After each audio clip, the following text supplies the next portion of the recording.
기도하고 축복합니다. 우리 옆에 있는 분들 보고 이렇게 인사 나누실까요? 물이 바다 덮음같이 여호와의 영광이 임할 것입니다. 네, 좀 길어서 한 번 더 할까요? 물이 바다 덮음같이 여호와의 영광을 인정하게 될 것입니다.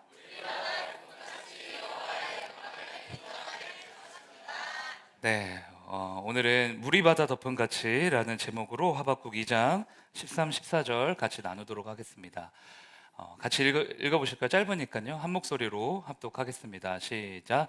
민족들이 불탈 것으로 수고하는 것과 나라들이 헛된 일로 피곤하게 되는 것이 만군의 여호와께로 말미암음이 아니냐. 이는 물이 바다를 덮음같이 여호와의 영광을 인정하는 것이 세상에 가득함이니라. 아멘. 네, 우리가 9월 달에는요, 구약 성경 하박국서를 한 세 차례에 걸쳐서 나누게 될 것 같습니다. 하박국은 이제 선지서에 들어가는 성경인데 조금 특별합니다. 왜냐하면 다른 선지서들을 보면 보통 하나님께 그 선지자가 말씀을 받아서 백성들에게 그 말씀을 그대로 대언하는, 그러니까 선포하는 그런 형식을 취하고 있거든요. 그런데 하박국은 그렇지가 않아요. 하박국이라는 선지자가 하나님께 먼저 질문을 하고 하나님이 그 질문에 대한 답을 주는 형식으로 이제 성경이 구성되어 있습니다. 그런데 하박국 1장을 보면 이 하박국이라는 사람이 하나님께 던지는 질문이 심상치가 않습니다. 많이 화가 나 있고요. 답답해하고 짜증과 불만이 섞인 목소리로 질문을 던지거든요. 이 당시 이제 하박국의 심정을 좀 우리가 헤아리기 위해서는 감정이입을 좀 해야 되는데, 그래서 하박국 1장 2절에서 4절 말씀 같이 보시면 좀 이해가 잘 되실 것 같습니다. 같이 읽어보실까요? 시작. 여호와여, 내가 부르짖어도 주께서 듣지 아니하시니 어느 때까지리이까? 내가 강포로 말미암아 외쳐도 주께서 구원하지 아니하시나이다. 어찌하여 내게 죄악을 보게 하시며 패역을 눈으로 보게 하시나이까?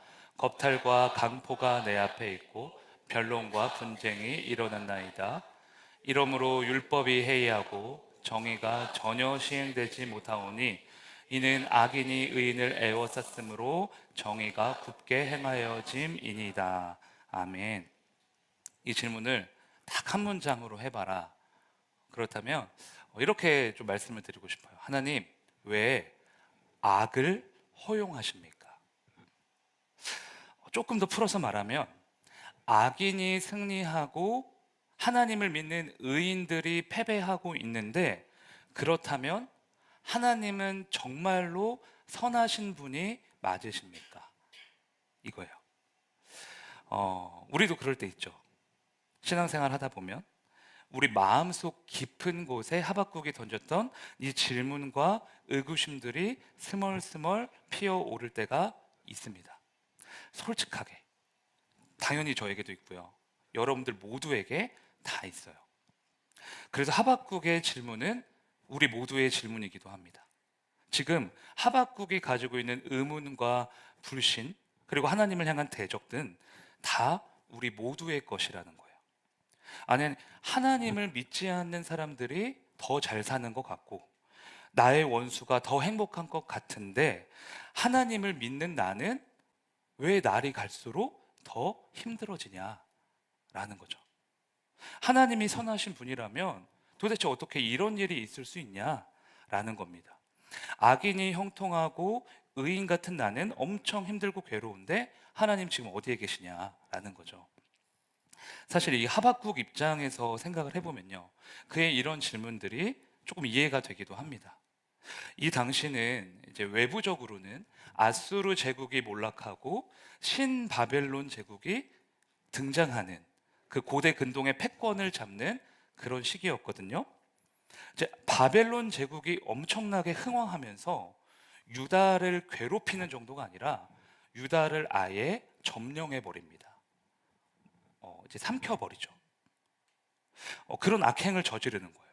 그래서 유다는 바벨론을 통해 멸망을 당하고요. 쓸만한 젊은 청년들은 바벨론 제국에 다 포로로 끌려가죠. 대표적인 인물 누굴까요? 바벨론의 포로로 끌려간 젊은이. 예, 여러분 잘 알고 계시는 다니엘과 세 친구들. 그리고 내부적으로는 유다의 정치 지도자들, 왕이죠. 왕과 제사장들. 그러니까 종교 지도자들이죠. 이 사람들이 다 타락하면서 우상을 섬기고 하나님을 대적하고 있습니다.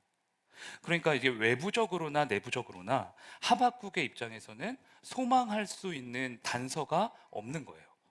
유다는 망하고 있고 바벨론은 점점 커지고 있고 하나님을 믿지 않는 자들은 점점 더 횡포를 부리고 하나님 믿는 자들은 다니엘처럼 포로가 되거나 죽거나 그렇게 되고 있으니까.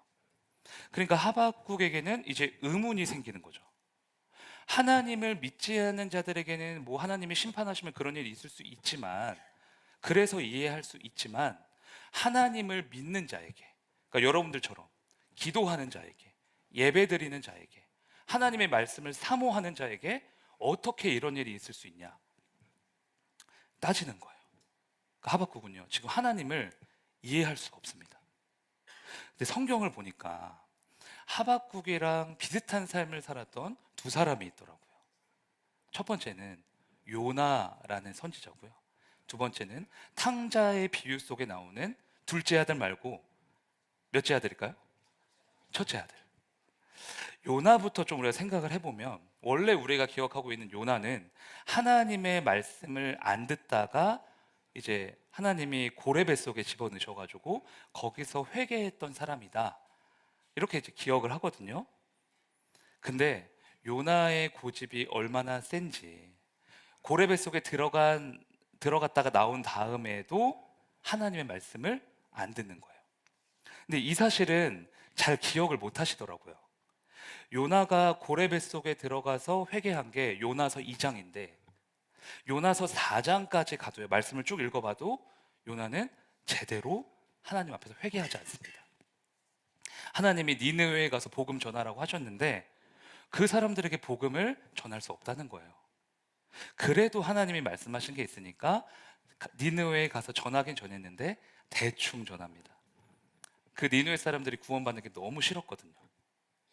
철천지 원수였던 니느웨 사람들이 구원받는 게 싫어서 기쁨으로 감사로 순종한 게 아니라 어쩔 수 없으니까 순종하는 척 이제 하는 거죠.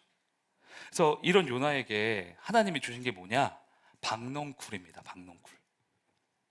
뜨거운 태양볕에 요나가 누워 있었는데 하나님이 그 박넝쿨을 주셔서요, 그늘을 만들어 주세요. 그래서 요나가 와, 너무 좋다, 이게 박넝쿨이라는 게 있네, 와, 너무 시원하다, 이렇게 있는데 그 다음 날에 하나님이 벌레를 보내셔서 그 박넝쿨을 다 갉아먹게 하시죠. 그러니까 요나가 어떻게 했을까요? 또 막 따지는 거예요. 화내고, 박넝쿨이 있다가 없어지니까 어떻게 된 거냐, 뭐 이런 일이 다 있냐.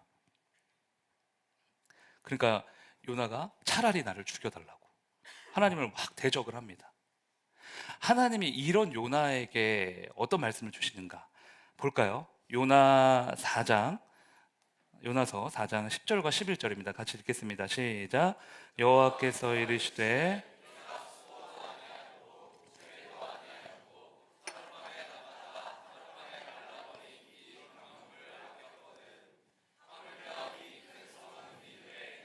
좌우를 분별하지 못하는 자가 12만여 명이요 많이 있나니 내가 어찌 아끼지 아니하겠느냐 하시니라. 아멘. 박넝쿨을 만든 사람은 요나가 아니죠. 요나가 노력해서 박넝쿨을 이렇게 뭐 설치한 것도 아닙니다. 그러면 박넝쿨은요, 하나님의 은혜인 거죠.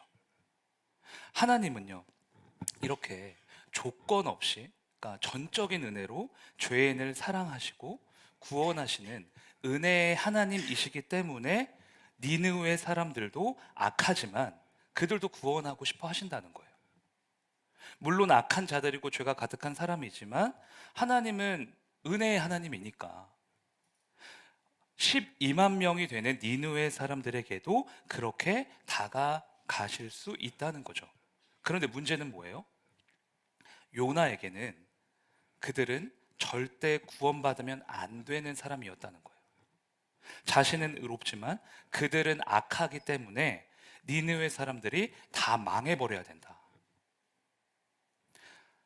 비슷한 사람이 한 명 더 있습니다. 탕자 비유 속에 나오는 첫째 아들. 둘째 아들이 아버지의 유산을 가지고 멀리 떠났는데 술과 창녀와 세상의 온갖 쾌락에 빠져 살다가 아버지 돈을 다 탕진해 버렸어요. 결국 이제 둘째 아들이 돼지우리에 들어가서 돼지 먹이를 먹으면서 이렇게 삶을 연명하다가 어느 날 나 그래도 아버지한테 돌아가야겠다 생각하고 아버지 집으로 돌아오게 됩니다. 그런데 첫째 아들이 이해가 되지 않는 거는 뭐냐면, 아버지의 유산을 다 탕진하고 죄를 짓고 돌아온 둘째 아들을 아버지가 그냥 받아줬다는 거예요. 동생 같지도 않은 그 동생을 족보에서 아예 제해버리고 손절해도 모자랄 판에 심지어 그를 위해 성대한 잔치까지 베풀어 줍니다. 그때부터 첫째 아들의 마음이 막 끓기 시작하는 거예요. 아버지에 대한 분노가 가득 차서 아버지에게 따지기 시작하죠. 나한테는 한 번도 살찐 송아지 한 번도 잡아준 적도 없으면서 왜 동생에게는 그렇게 은혜를 주냐? 왜 그 동생을 다시 받아주냐? 나는 이제까지 아버지 집에서 말도 잘 듣고 한 번도 나간 적도 없고 충성하며 있었는데 이거는 불공평하다라는 거죠. 그러니까 아버지가 아들에게 해주는 대답, 누가복음 15장 31절인데요. 같이 읽어보시겠습니다. 시작. 아버지가 이르되,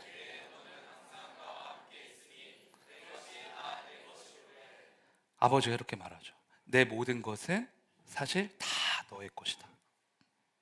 그러니까 첫째 아들은요, 아버지의 사랑을 늘 받고 있었다는 거예요. 첫째 아들 또한 아버지의 은혜로 평생을 살아온 거죠. 이미 아버지는 자신의 모든 걸 첫째 아들에게 다 줬습니다. 그런데 그 사실을 첫째 아들만 몰라요. 은혜를 몰라요. 그러니까 자신은 의롭고 동생은 악하다는 거예요. 자신도 사실 둘째와 다를 것 없는 탕자였고 죄인이었고, 그런 죄인을 아버지가 사랑해서 구원해 준 건데 자신에게 베풀어 주신 아버지의 은혜를 완전히 잃어버렸습니다. 이렇게 아버지가 거저 주신 은혜를 놓치는 순간 아버지를 향해서는 대적자가 되고요, 내 이웃을 향해서는 정죄자가 되는 거예요. 왜 그러냐면, 우리 안에 은혜가 사라지면 뭐가 남냐? 오름이 남고요. 그 오름은 우리를 심판자로 만들기 때문입니다. 그래서 하나님이 여러분에게 또 저에게 주셨던 그 은혜를 놓치는 순간 우리는 반드시 하나님의 자리에 올라가게 돼 있어요. 자신의 오름을 끝까지 주장하는 요나와 첫째 아들과 하박국의 공통점을 한번 찾아보셨으면 좋겠어요. 공통점. 하나님의 은혜를 잃어버렸다. 내가 정죄하고 있는 그 죄인의 모습이 사실 내 모습이었고, 그럼에도 불구하고 하나님이 날 사랑하셔서 구원해 주셨는데 그 크신 하나님의 은혜를 잃어버린 거죠. 박넝쿨은 은혜인데 그 은혜를 모르고, 아버지와 살아왔던 모든 순간이 은혜인데 그 은혜를 당연하게 여기는 거예요. 그래서 악인을 품어주시는 하나님을 이해할 수 없는 거죠. 자비로우신 하나님, 죄인을 구원하신 하나님을 인정할 수 없는 거예요. 나는 이제 의롭지만 저 사람은 그렇지 않다는 거죠. 나는 이제 괜찮은 사람이지만 내가 보기에 안 괜찮은 사람은 망해도 싸다는 거예요. 그래서 여러분, 우리가 하나님을 향해 이것이 옳습니까? 라고 따지기 전에 점검해야 될 게 딱 하나 있습니다. 나는 지금 하나님의 은혜 가운데 거하고 있는가? 나 같은 죄인을 살려주신, 나를 끝까지 사랑하신 그 은혜의 감격이 내 안에 살아있는가? 우리가 세상을 살아가면서 만나는 사람들, 또 내 이웃들, 또 우리 가족이나 배우자, 마주할 때 나는 의롭고 그 사람은 죄인인 것처럼 생각이 되어진다면, 그래서 부당하고, 그래서 억울하고, 그래서 피해 의식이 생긴다면, 나 같은 죄인을 끝까지 사랑하신 예수 그리스도의 사랑이, 그 십자가의 은혜가 우리 마음 가운데 생생히 살아 역동하고 있는가, 이거를 점검해 봐야 된다는 거예요. 정죄가 센 사람, 오름이 센 사람은요, 여지없이 은혜를 망각한 사람이기 때문입니다. 여러분, 우리는요 모두 죄인이었습니다. 어느 정도의 죄인이었냐면, 아무 죄 없는 예수 그리스도가 우리의 죄를 위해 대신해서 십자가에 못 박혀 죽으실 만큼 우리는 그 죄인이었어요. 그러나 주님이 그런 우리를 사랑하신 거죠. 다 잊어버리고 살아도요, 이 은혜만큼은 절대 잊지 않으셨으면 좋겠습니다. 우리에게 주신 그 은혜의 감격이 자꾸 사그라드는 것이 아니라 날이 갈수록 커지고, 날이 갈수록 감사의 제목이 되고, 날이 갈수록 우리가 기뻐 뛸 수 있는 유일한 이유가 됐으면 좋겠어요.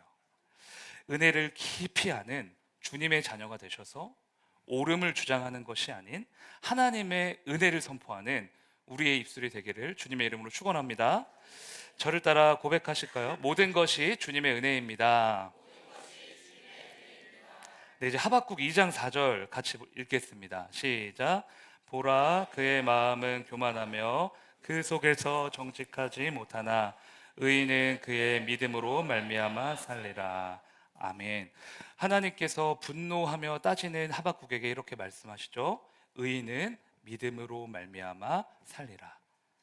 그래서 이 구절을 네 글자로 줄여서 뭐라고 하는지 아시는 분? 상품은 없습니다. 우리 전도사님들 빼고. 믿음으로 말미암아 살리라. 네 글자로? 예. 여기 집사님. 네. 박수 한번.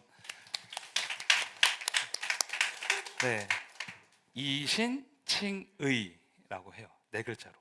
저를 한번 따라해 보실까요? 이신칭의. 그러니까 한자로 보면 앞에 있는 이신은 써이, 믿을 신, 그러니까 믿음으로라는 뜻이고요. 칭의는 일컬을 칭, 의로울 의라고 해서 옳을 의라고 해서 의롭다고 일컬음을 받는다 뜻입니다. 그러니까 지금으로부터 약 600년 전이죠. 이 개신교를 창시한 루터라는 신학자가 이 이신칭인 교리가 이 기독교의 뿌리가 되는 교리다라고 이렇게 이야기를 했어요. 사람의 어떤 공로나 노력이나 행위가 아니라 오직 믿음으로, 그러니까 누굴 믿냐? 예수 그리스도를 믿는 믿음으로 우리가 의롭다함을 받게 된다라는 거죠. 사실 우리는 죄인이었고 의롭다고 여겨질 수 없는 사람들인데, 예수님이 날 위해 죽으셨고 부활하셨다는 그 진리를 믿으면 하나님이 그 진리를 받으시고 우리를, 그래, 의로운 자녀다, 나의 사랑하는 자녀다 라고 여겨주시고 받아주신다는 거예요. 그러니까 법정에서 이 사람은 무죄입니다 라고 땅땅땅 이렇게 때리잖아요. 그런 것처럼 우리가 예수님을 영접하는 순간 하나님께서 이 사람은 나의 자녀다, 이 사람의 구원은 이미 확정되었다 라고 땅땅땅 결정을 하시는 거죠. 이것이 바로 우리 기독교의 뼈대가 되는 이신칭의 교리입니다. 그런데 이렇게 중요한 이 교리를요, 하나님께서는 왜 지금 하박국에게 말씀하고 계실까요? 이때 하박국은요, 모든 소망을 다 잃어버린 상태였기 때문이에요. 악한 바벨론이 점점 흥황하고 유다의 백성들은 점점 타락하는 그런 상황들을 보면서 하나님 도대체 어디에 계시냐고, 나도 이제 선지자의 사명을 포기하고 싶다, 그러니까 이렇게 낙심하고 있는 거죠. 바로 그때 주님이 하박국에게 말씀하시는 겁니다. 하박국아, 걱정하지 말아라, 두려워하지 말아라, 믿음으로 말미암아 의인은 살아날 것이다. 하나님의 일하심이 없는 것 같아도, 우리가 원하는 대로 이 상황이 흘러가지 않는 것 같아도, 악인이 승리하고 의인이 패배하는 것처럼 보일지라도 결국은 믿음이 있는 자가 반드시 구원을 얻게 된다라는 거예요. 그래서 여러분, 우리에게 절망은 무엇인지 아십니까? 절망. 우리 믿는 사람들에게 절망이란 무엇일까? 꼭 기억하셨으면 좋겠어요. 절망은 믿음을 쓰기 위한 재료다. 저를 한번 따라해 보실까요? 절망은 믿음을 쓰기 위한 재료다. 제가 이제 목회자가 되고 하나님 앞에서 몇 가지 결단한 게 있는데, 미리 결단한 게 있는데 그 중 한 가지가 여기에 해당이 됩니다. 절망적인 상황이 왔을 때, 뭐 내가 해결할 수 없는 그런 일들이 닥쳤을 때, 그 모든 상황과 환경을 믿음을 쓰기 위한 재료로 삼자. 이게 제 결단이에요.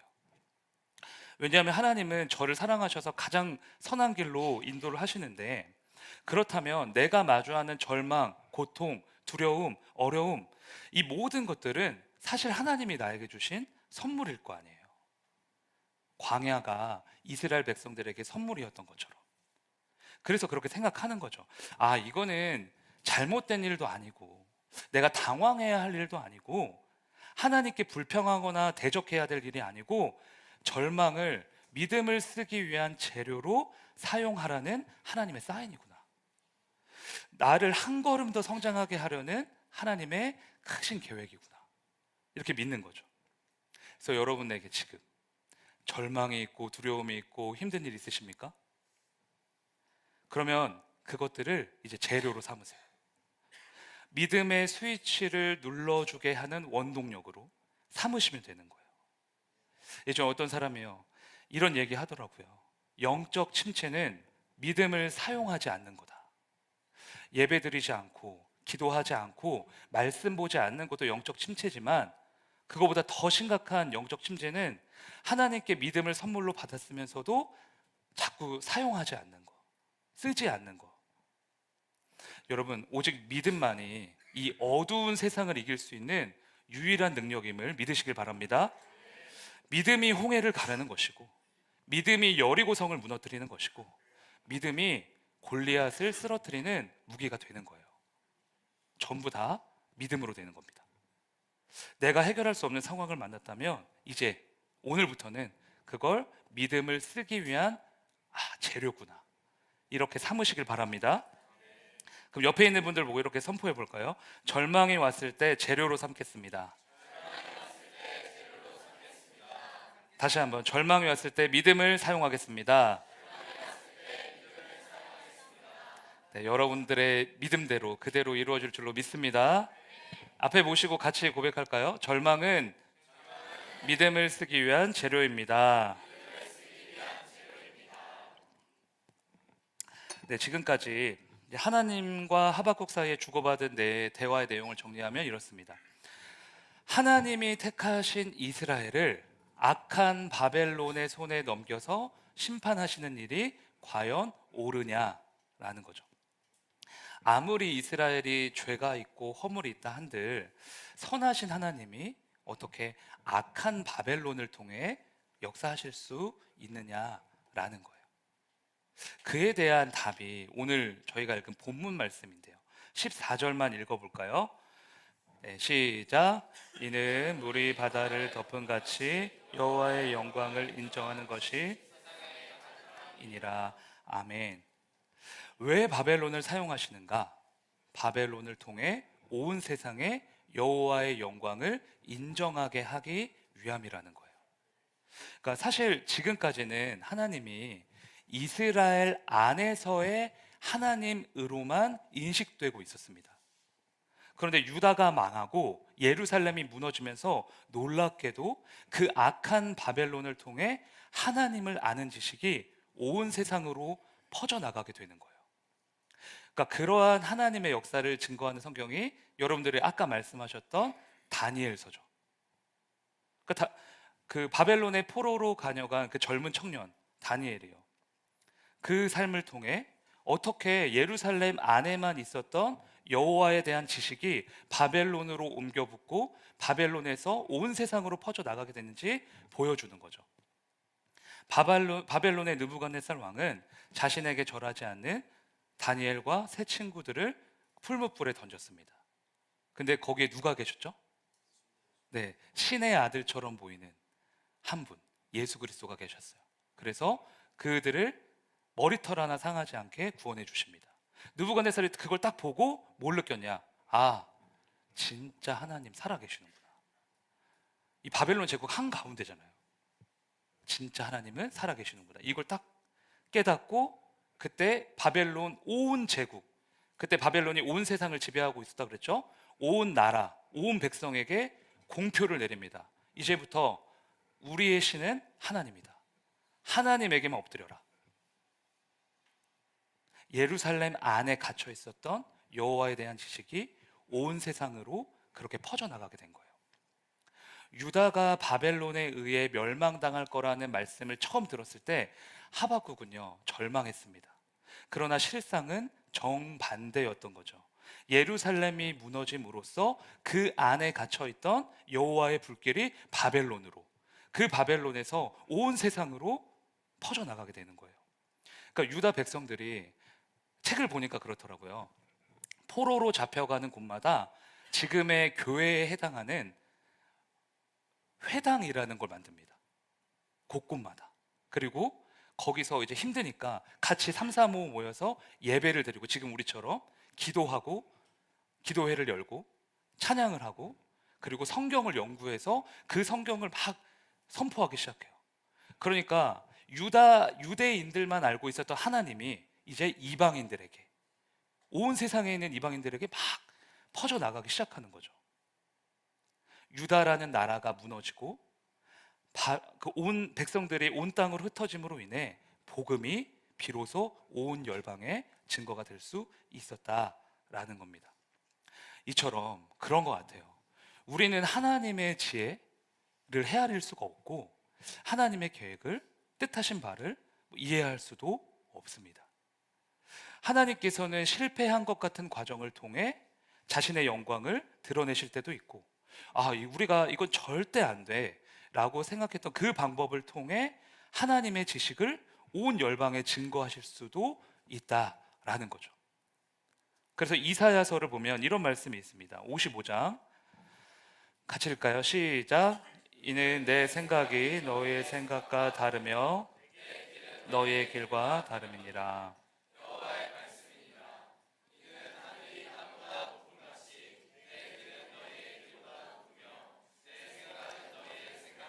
높음이니라. 아멘. 하나님 말씀하시죠. 우리의 생각과 하나님 생각, 우리의 길과 하나님의 길은 아예 다르다. 나의 생각은 높다. 그럼 이제 이 말씀을 딱 보고 우리 이렇게 생각해야 될 거예요. 그래, 뭐 하나님 말씀, 하나님 계획 원래 우리가 잘 모를 수밖에 없는 거니까 그냥 뭐 될 대로 되라지 뭐 하나님이 알아서 하시겠지. 약간 이런 자포자기한 심정으로 살아야 되는 걸까? 그렇지는 않은 것 같아요.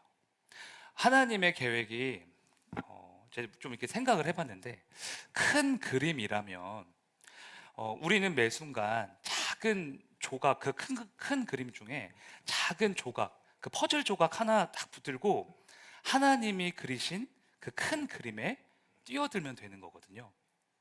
그러니까 한 걸음에 작은 퍼즐 조각이 하나만 볼 수 있다면, 그게 우리 한계라면 한 걸음에 믿음을 담아서 그 큰 그림에 뛰어들면 되는 거죠. 그러니까 그렇게 그려지는 그림이 결국은 주님이 우리를 위해 그리고 계시는 가장 크고 가장 아름다운 그런 그림이 되는 것 같아요. 그래서 저는 저뿐만 아니라 여러분들의 인생이 하나님이 직접 그려주시는 명화가 되시기를 저는 소망하고 있습니다. 붓은 하나님이 다 드셨고 도화지도 하나님이 다 준비하신 거예요. 우리가 해야 될 일은 하나님 그거 다 이해시켜 주세요 이게 아니라, 한 조각밖에 못 보지만, 하나님 계획 다 이해할 수도 없지만 한 걸음 갈 때마다 하나님 믿음으로 가겠습니다. 제가 좀 이해할 수 없고 좀 어렵지만 믿음으로 한번 뛰어들어 보겠습니다 라고 생각하고 하나님께 맡기는 거죠. 이해할 수 없기 때문에 더욱더 하나님의 말씀을 선택하고 주님의 말씀에 순종하는 거예요. 그러면 우리의 그 발걸음 하나하나를 딱 붙잡으셔가지고 가장 아름다운 그림을 완성시켜 주시는 줄로 믿습니다. 이번 주에 저희 둘째 아이랑 잠깐 밤에 대화할 시간이 생겼어요. 원래는 제가 교회에서 늦게 들어가서 대화할 시간이 없는데 그날따라 좀 시간이 나서 얘기를 하는데, 그 둘째의 꿈이 이제 목사님이거든요. 그 옛날에는 이제 농구 선수랑 목사님 둘 다 하겠다 이랬는데 한 몇 달 전부터 그래서 이제 자기가 투잡을 하겠다. 낮에는 이제 농구 선수 하고 이제 밤에 교회 와서 설교 열심히 하겠다 했다가 이제 첫째가 이제 그걸 약간 좀 이렇게 안 될 것 같다라고 하더라고요. 아빠 너무 바쁘다. 삶을 보니까 목사님 그렇게 살 수 있는 존재가 아니다. 그래서 이제 좀 이제 둘째가 그걸 듣고 좀 이제 약간 겸손해졌습니다. 그래서 이제 농구 선수 내려놓고 목사님의 일에만 이제 전념하겠다. 몇 달 전부터 이제 그렇게 이야기를 해요. 근데 둘째가 이제 하는 말이 뭐냐면, 아빠가 어릴 때는 핸드폰도 없었고 컴퓨터도 막 안 좋았고 군대에서도 많이 맞았지만, 그렇게 이제 뭐 약간 안 좋았지만 옛날 세상이, 지금은 핸드폰도 좋아지고 컴퓨터도 좋고 군대에서도 안 맞지 않냐. 그래서 자기가 나중에 목사님이 될 때는 이 선맹교회가 훨씬 더 커지고 좋아지고 뭐 그럴 거다. 그리고 자기가 아빠보다 당연히 찬양도 잘할 거고, 설교는 뭐 말할 것도 없고 설교는 자기가 훨씬 잘할 거고, 이제 다 이렇게 호언장담을 하더라고요. 그래서 제가 그랬죠. 세상이 좋아진다 그래서 교회가 좋아진다는 보장 없다. 네, 갑분싸죠. 초딩의 동심을 짓밟는 아빠, 짓밟았습니다. 뒤에 이렇게 얘기해 줬어요. 예담이가 믿음이 있으면 예담이가 지금 꿈꾸고 있는 일 당연히 다 이루어질 거고, 아니 하나님께서는 그보다 원대한 꿈을 다 이루어 주실 거야. 하나님은 실력이 있는 사람을 사용하시는 게 아니고 믿음이 있는 사람을 꼭 사용하시거든. 우리의 지혜로, 우리의 실력으로는 하나님의 계획을 어떻게 다 이해하겠습니까? 그래서 하나님이 우리에게 주신 선물이 뭐냐? 그게 믿음이에요. 하나님을 이해하라고 하지 않으시고요, 그저 나 믿고 한번 따라와 볼래? 이렇게 말씀을 하십니다. 믿음으로 한 걸음 가고 다음 날 믿음으로 또 한 걸음 가고, 그렇게 오직 하나님을 따라갔던 그 믿음의 여정을 여러분들이 10년 뒤, 20년 뒤 나중에 이제 늙어서 천국에 갈 때 한번 뒤돌아 봐보세요. 그러면 그제서야 조금 이해가 될 수 있습니다. 하나님이 내 인생에 계획하신 큰 그림이, 그때 목사님이 말씀해 주셨던 그 그림이 이런 거였구나. 그런데 우리가 지금 당장 할 수 있는 것은 그 계획을 이해하는 게 아니라 한 걸음에 믿음을 담아내는 거잖아요. 한 치 앞만 볼 수 있으니까, 하나님의 계획을 다 우리가 알 수 없으니까 걸음마다 믿음을 담아내는 거죠. 그러면 하나님이 어떻게 하시냐? 큰 그림을 보게 하실 뿐만 아니라 여러분들을 통해, 삶을 통해 여호와의 영광을 아는 지식을 온 열방에 증거하실 줄로 믿습니다. 물이 바다 덮음 같은 이 하나님의 놀라운 역사가 우리의 심령, 우리의 가족, 또 우리 모든 열방과 나라 가운데 임할 줄로 믿습니다.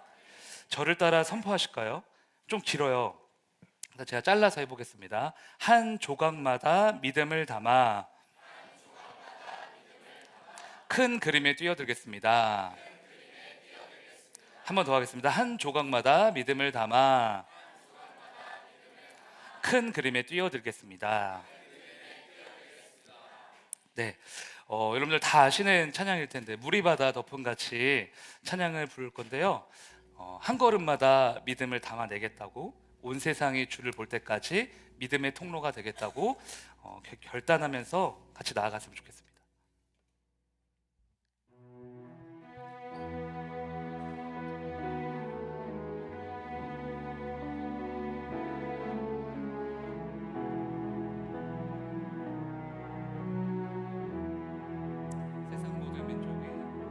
세상 모든 민족이 구원을 얻기까지 쉬지 않으시는 하나님.